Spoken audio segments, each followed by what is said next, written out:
श्री शिवाय नमस्तुभ्यम। हर हर महादेव। आप सबको पता है कि सावन का बहुत ही पवित्र महीना चल रहा है और इस महीने की आ गई है सबसे पवित्र सावन की पंचमी तिथि। इस बार श्रावण मास की पंचमी तिथि 25 जुलाई शुक्रवार के दिन पड़ रही है और इसी पंचमी तिथि को नाग पंचमी का पर्व मनाया जाता है। और आ गया है हरी चूड़ियों वाला उपाय। आपके घर की जितनी भी समस्याएं हैं, जितनी भी परेशानी है, जितनी भी आपकी मनोकामनाएं हैं जो पूरी नहीं हो रही है, वो सारी आपको इस छोटे से उपाय को करने से तुरंत दूर होगी। पूज्य गुरुदेव पंडित प्रदीप जी मिश्रा की कथा से सुन करके समझ करके आपको समझाने का पूरा प्रयास करूंगा। परंतु उससे पहले अगर आप भी महादेव के सच्चे भक्त हैं, महादेव की कृपा प्राप्त करना चाहते हैं, तो चैनल को सब्सक्राइब करके कमेंट बॉक्स में हर हर महादेव जरूर लिखें। आज की वीडियो में हम आपको 2 महाउपायों के बारे में बताने वाले हैं जो आपको पंचमी तिथि पर करने हैं। पहला जो उपाय है वो आपको करना है मात्र और मात्र हरी चूड़ियों से, जो आपको सौभाग्य प्रदान करने वाला है, आपकी सारी मनोकामनाओं को पूरा करने वाला है। दूसरा उपाय है जो आपको धन की प्राप्ति कराएगा, आप सुख और समृद्धि प्रदान करेगा। आपके घर में जो भी धन की समस्या बनी हुई है, जो भी विकट समस्याएं उत्पन्न हो गई है, वो इस उपाय को करने से निश्चित ही दूर होगी। उपाय बड़े ही सरल, बहुत ही आसान है, ज़रूर करना। चलिए बात करते हैं सबसे पहले उपाय की। सबसे पहले आपको समझना है कि आपको श्रावण मास के पूरे महीने में हरी चूड़ियाँ पहननी हैं। पंचमी तिथि के दिन आपको खास तौर से हरी चूड़ियाँ पहनना है। हरी चूड़ी पहनकर ही आपको उपाय करना है और शिव मंदिर में भी आपको हरी चूड़ी पहनकर ही जाना है। हरी चूड़ियों का महत्व इस महीने बहुत अधिक होता है। आप अपने से बड़ों को, किसी ब्राह्मण को या गरीब को हरी चूड़ियों का दान भी कर सकते हैं।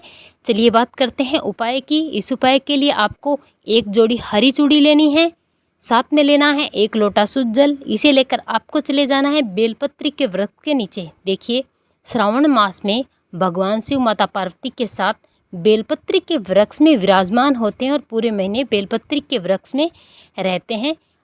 बेलपत्री के वृक्ष को माता पार्वती और भोलेनाथ का निवास स्थल माना जाता है। तो आपको सौभाग्य की प्राप्ति के लिए, अपनी सारी मनोकामनाओं की पूर्ति के लिए, अपनी मनोकामना करते हुए 1 लोटा शुद्ध जल बेलपत्री के वृक्ष में समर्पित कर देना है। इसके बाद आप अपने साथ जो 1 जोड़ी हरी चूड़ियाँ लेकर आएँ, उस हरी चूड़ियों को आपको बेलपत्री के वृक्ष की टहनी पर बांध देना है। अपनी मनोकामना करते और माता पार्वती से हाथ जोड़कर सौभाग्य की कामना करनी है। आपकी जो भी मनोकामना है, जो भी इच्छा विशेष है, जो काफी समय से आपकी पूरी नहीं हो रही है, उसे बोल देना है।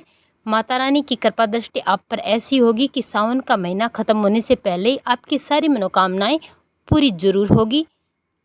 बस आपको इतना सा उपाय करना है। पूज्य गुरु जी कहते हैं कि जो भी स्त्री श्रावण के महीने में हरी चूड़ियों का दान करती है, हरी चूड़ियाँ और हरे वस्त्र पहनती है, उसे माता रानी खुश होकर सौभाग्यवती होने का वरदान देती है।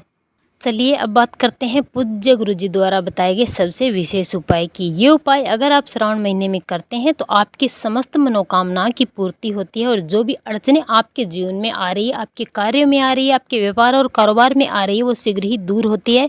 सुख समृद्धि की प्राप्ति होती है और आपके घर से कलह क्लेश हमेशा हमेशा के लिए दूर हो जाते हैं। इस उपाय के लिए आपको लेना है गन्ने का रस।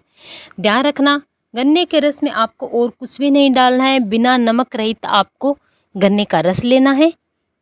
अगर आपको गन्ने का रस नहीं मिलता है तो आपको 1 गिलास पानी लेना है, उसमें आपको थोड़ी सी गुड़ मिला लेनी है। ध्यान रखना, गुड़ अच्छी तरह से इस पानी में मिला लें और ये गुड़ मिश्रित जल लेकर आपको चले जाना है अपने घर की तुलसी माता के पास। अगर आपको गन्ने का जूस मिलता है तो वो लेकर जाएं, नहीं तो आप गुड़ वाला जल लेकर जाएं, क्योंकि गुड़ गन्ने से ही बनता है। और साथ में लेना है आपको 1 दीपक में आपको गाय माता का घी डालना है और लंबी बाती लगानी है। इसे लेकर आपको चले जाना है अपने घर की तुलसी माता के पास। अब सबसे पहले आपको तुलसी माता के पौधे के पास 1 दीपक प्रज्वलित करना है। माता लक्ष्मी का ध्यान करते हुए ओम नमः भगवते वासुदेवाय मंत्र का जाप करते इस दीपक को प्रज्वलित करें और अपनी मनोकामना करें। इसके बाद आपको थोड़ा सा गन्ने का रस या फिर जो आप गुड़ का जल लेकर आए उसे अपने हाथ में लेना है। सीधे हाथ में आपको गन्ने का रस लेना है और उल्टे हाथ में आपको वो गिलास पकड़ना है गन्ने के रस वाला, और अपने हाथ में थोड़ा सा गन्ने का जूस लेकर तुलसी माता के पौधे में डाल देना है और डाल करके आपको बोलना है, अपना नाम और गोत्र बोलकर अपनी मनोकामना करनी है। इसी प्रकार से दोबारा फिर आपको अपने सीधे हाथ में थोड़ा सा गन्ने का जूस लेना है, तुलसी माता के पौधे में डालना है और आपको अपनी मनोकामना करनी है। इस बार 7 बार आपको अपने सीधे हाथ में गन्ने का जूस या गुड़ का पानी लेना है, तुलसी माता के पौधे में आपको डाल देना है, नाम और गोत्र बोलकर आपको अपनी मनोकामना करनी है 7 बार। इसके बाद आपको तुलसी माता का ध्यान करके हुए हाथ जोड़कर अपनी मनोकामना करनी है। आपको माता लक्ष्मी के किसी भी मंत्र का जाप करना और इसी के साथ आपको कम से कम 11 बार ओम नमः भगवते वासुदेवाय मंत्र का जाप करना है। मात्र और मात्र आपको इतना उपाय करना है। पूज्य गुरु जी कहते हैं कि सावन मास में कुछ करना या ना करना, लेकिन इस उपाय को जरूर करना। बड़ा ही रामबाण उपाय है। श्रावण मास में अगर आप इस उपाय को करते हैं तो आपके घर की सारी परेशानियां, सारे संकट और सारी अड़चनें हमेशा हमेशा के लिए दूर हो जाती है। माता लक्ष्मी का स्थायी निवास आपके घर में जरूर होता है।